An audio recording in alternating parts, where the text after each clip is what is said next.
Apple just revealed the price of the MacBook SE. Many of you know that there's an SE on the way. It's pretty cool. And a lot of people are clamoring, well, how much is it going to cost? What is it going to look like? And we basically have an answer now of what to expect.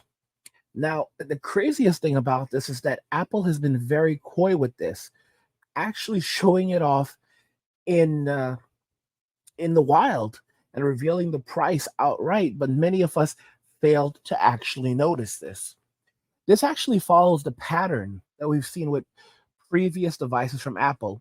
If we look at the current SE is essentially just a variant of, I believe it's the iPhone 8 in the body, in an S with the SE branding. And that's kind of what we're looking at yet again.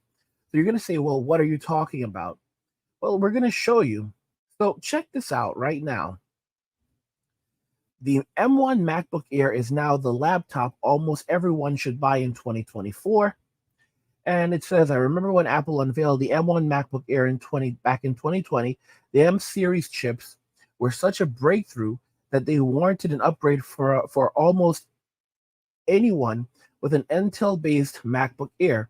Now, 4 years later, I think the M1 MacBook Air should be the default laptop for almost anyone, Windows and Mac users alike. You might say, well, so what? I don't actually care. Well, so the price of the MacBook Air has actually fluctuated. For the base model, which comes in at 8 gigabytes of RAM with a 256 gigabyte SSD, this is usually this when it came out, it was about $1,000. For the last couple of years, you've been able to get one for around $899.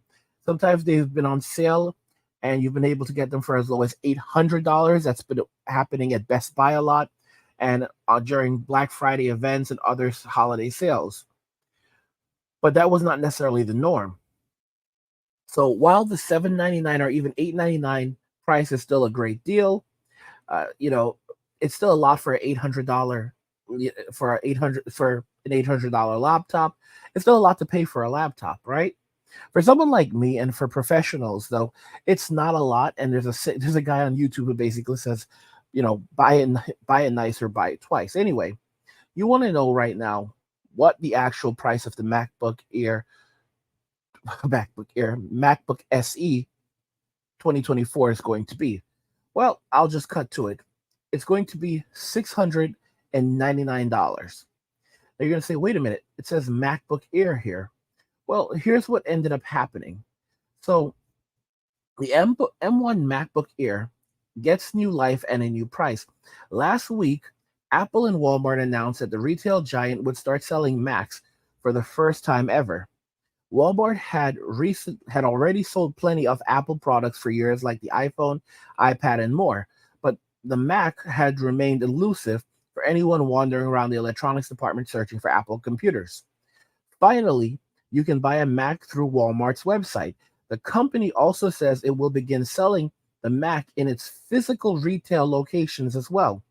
To kick off this new partnership, both companies dropped a banger and announced that Walmart would be selling the M1 MacBook Air, which was previously discontinued by Apple and thought to be gone forever. So this is actually very strange. Apple is selling the MacBook Air through Walmart, even though they've discontinued selling it from their website.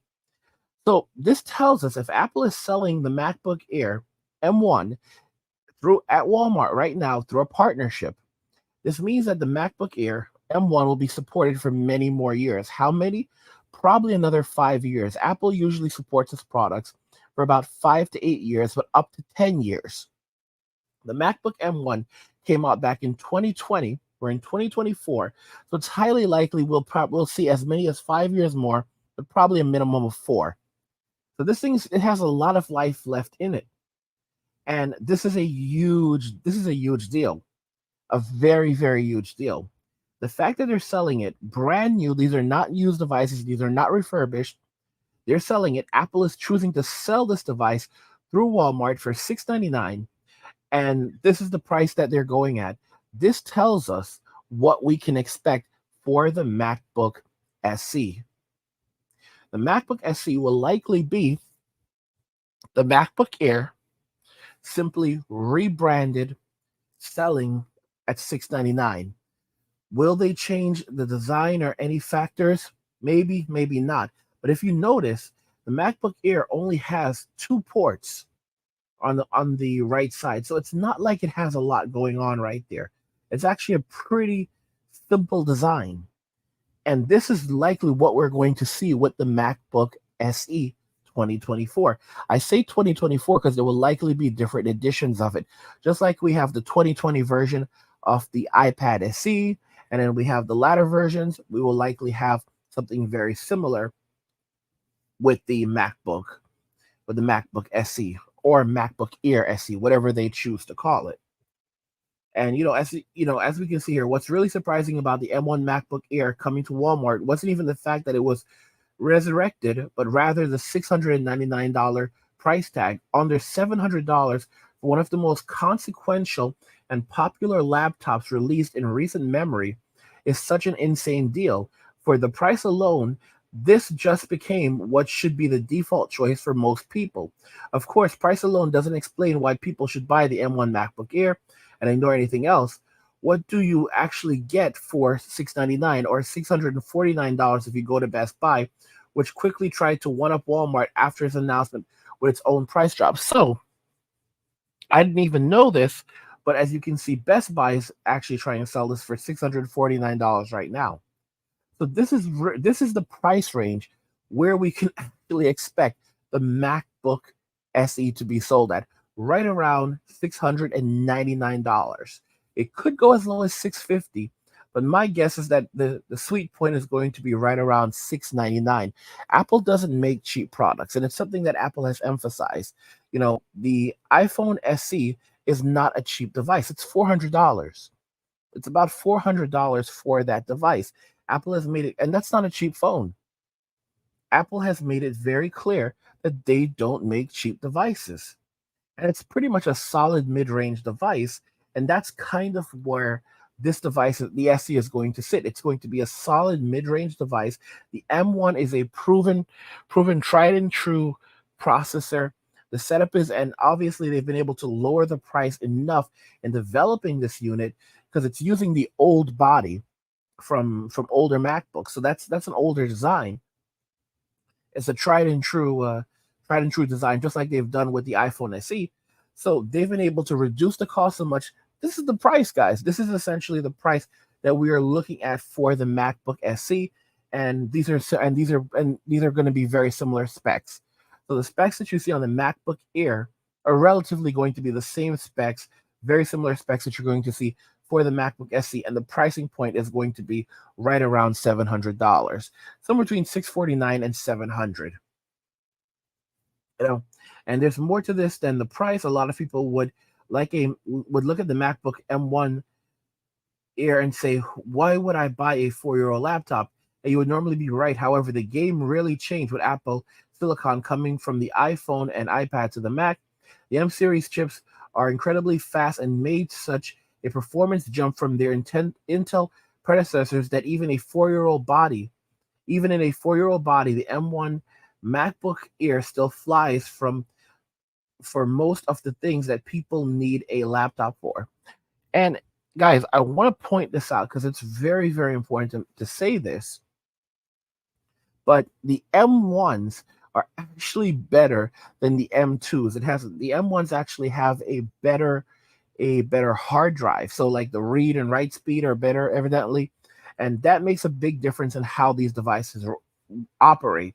So you would actually not want to pick up an M2 because the M1 paired with the M1 paired with the M1 processor and the hard drive and all the hardware, you actually get a better device with the M1 than the M2. The M1 devices are actually superior to the M2 devices. This is the reason why Apple recently, when they were comparing the new M3 processors, the M3 MacBook Airs, they didn't compare the M3 MacBook Airs to the M2s. They compared it to the M1s because the M2s are pretty crappy. It's not a terrible device. It's still a great device, you know, compared to, let's say, a Windows device. But compared to the M1, the M2 sucks. The M2 absolutely sucks. Apple actually took a step back when they designed the M2. So the M1 is a very, very powerful device. 8 gigabytes of RAM for someone like me who's a creator is not going to work. But for the average person, a college student, someone who just wants to watch videos, send emails, write Word documents, that do very basic photo editing, very basic video editing, it's going to work out. If you need something more intensive, you're going to need 16 gigabytes of RAM, just to make it very clear. But a good laptop that's going to get you through college, if you're a student, it's a steal. It's an absolute 100% steal, and that is really where we're at with that. So it is pretty clear. It's pretty clear that that is more or less what the pricing is going to look like for this device. But I want to know what you guys think in the comments. Are you surprised? Do you agree with this? Do you think that we stumbled on something here? Because I truly believe we are looking at what the pricing for this thing is going to be, as well as what the design for this thing is more or less going to be. Because it follows very much with how Apple has gone about the iPhone SE. And yeah. Well, let me know what you guys think in the comments regarding everything we discussed. Apple just revealed the price of the MacBook SE. What do you guys think? I want to hear your thoughts and opinions. So let's talk about it there in the comments. Like the video if you like it. Don't forget to subscribe. And if you like the video, share the video and share.